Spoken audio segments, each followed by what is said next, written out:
এই শুভ, 100 হয়ে গেছে না?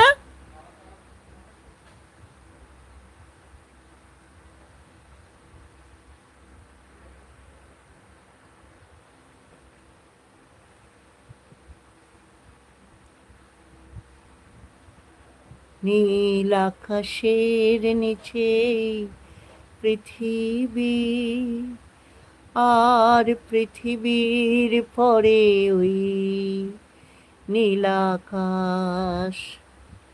তুমি দেখেছো কি?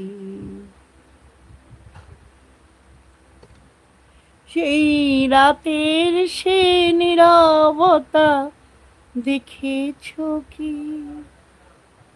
দেখেছো কি মানুষের অশ্রু শিশিরে শিশিরে ঝরে?